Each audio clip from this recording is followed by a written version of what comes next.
So I arrived in September 2020, and I am very, very impressed by the culture of India and by the effect which India has on people who are coming from abroad.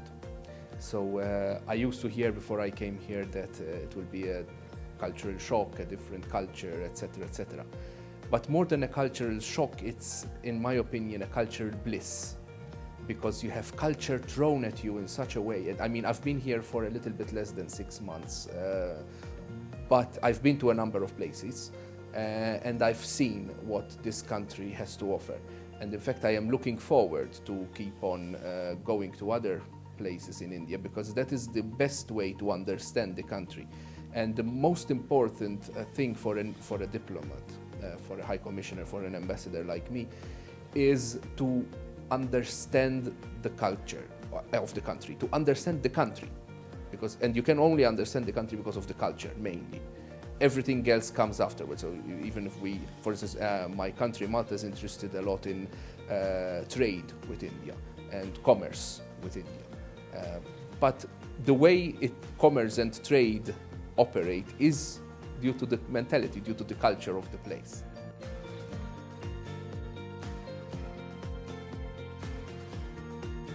First of all, I've already managed in the past 6 months to have presentations, to make presentations about Malta.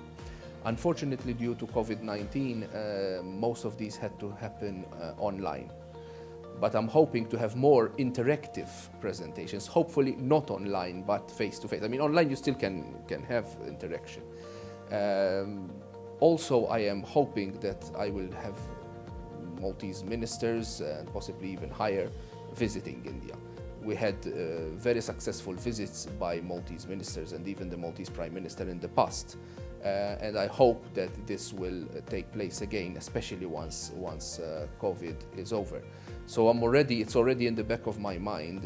I'm already planning ahead, even though there is nothing formal yet, but I'm already planning ahead, hopefully a visit by my foreign minister, hopefully also a visit by the Maltese Prime Minister, and why not even the President of the Republic.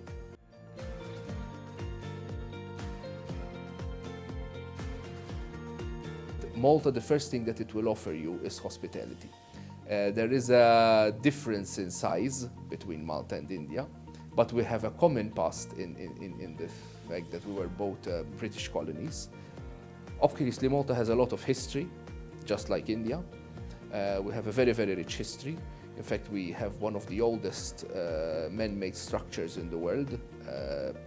Malta also offers, obviously, nice sea, especially for Indian tourists who do not live by the sea. Tranquility, I would say. It is a nice, peaceful place, which is very fond of having fun and very fond of pleasure.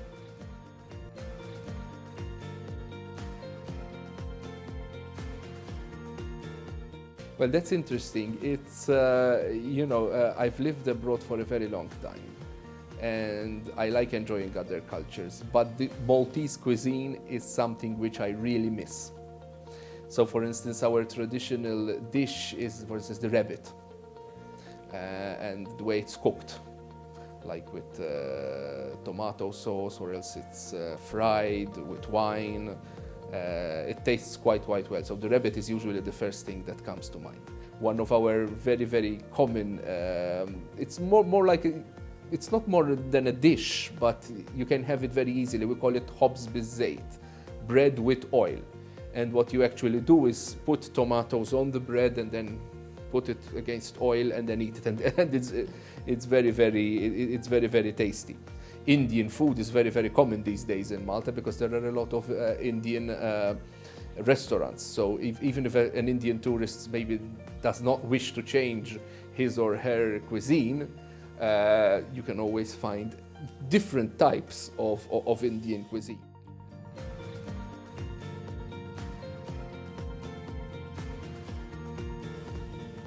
For instance, of course, Malta, one has to take account of the size of the country. You cannot open any factory in Malta, any size of big, because the size of the country is very, very small. So, of course, there is a lot of interest in Malta as far as India is concerned, and I could see also a lot of interest here. We already have Indian investment in Malta, especially in the pharmaceutical industry. There is, for instance, a pharmaceutical factory out of Indo, which is Indian, and I know that there are other pharmaceutical companies, Indian companies, who want to invest in Malta. We are looking also for electronic and ICT investment in Malta from India. We understand that India is very good and very advanced as far as ICT and electronics and software, etc. are concerned. I understand there is already some investment, but we really would like to push more on that. Obviously, there is also trade, importation, exportation, especially from India to Malta. A lot of different goods. And finally, of course, there is the Indian worker. Malta understands very well the high level that Indian workers have to offer. And even now in COVID times, we are still issuing work permits and visas for Indian workers to go to Malta, because the Indian workers are becoming one of the main motors, I would say, of the Maltese economy in different fields. Starting from the healthcare industry, moving on to the ICT, engineering, etc., even trades.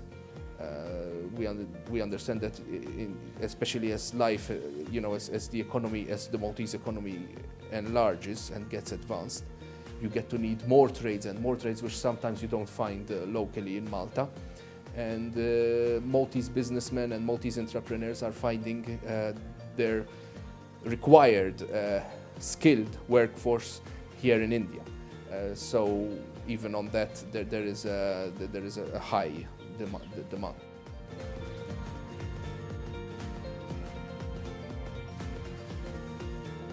Well, actually, culture, I believe a lot in cultural diplomacy. So it would be nice to bring Maltese artists to India to discover what you're mentioning. For instance, I already have a project in mind of bringing an expert in theater from Malta to India, for him or her to discover the different, you mentioned dances, the different creativity, the different theatrical dance which you can find here in India. Obviously, the person whom we will bring cannot possibly learn all about India, because it's such a big country. We are also interested in music. Even, for instance, our national orchestra has a lot of interest in India. Has a lot of interest even in working with Bollywood and with recording music, soundtracks for Indian films. But also, I believe that a Maltese musicologist would be very, very happy to visit India to study the various kinds of music of the various populations which you find here in India. Also art. The art of painting or sculpture, etc. In my previous postings, I used to work like that. I used to bring Maltese artists, Maltese painters, dancers, etc., to study the particular and to mix with the particular cultures that could be found in the countries in which I was posted before. And obviously, India is a heaven for this, because as you mentioned, there is so much and there is so much variety that you can really get lost into culture here.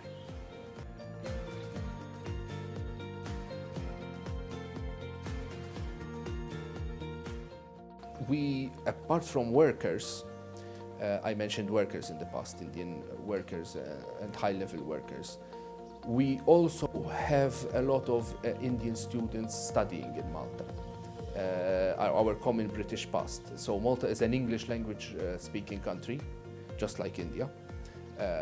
Obviously we have our own language, and in India you have your own languages, which are many, but English is a uniting force, exactly. Same in Malta. So this made Malta an interesting hub for Indian students of a different number of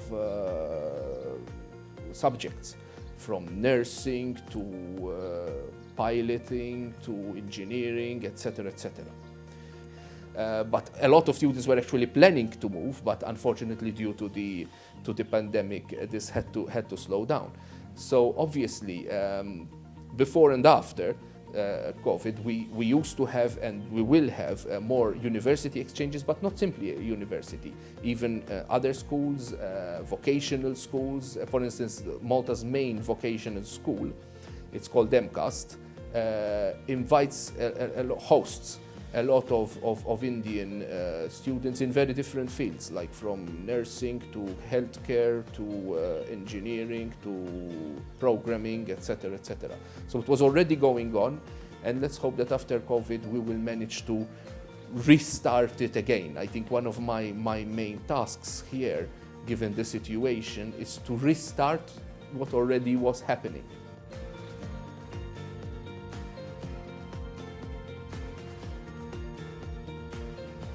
It is my greatest honor to represent my country, Malta, here in India. It is an honor of a lifetime. India is one of the main postings for a Maltese ambassador, High Commissioner.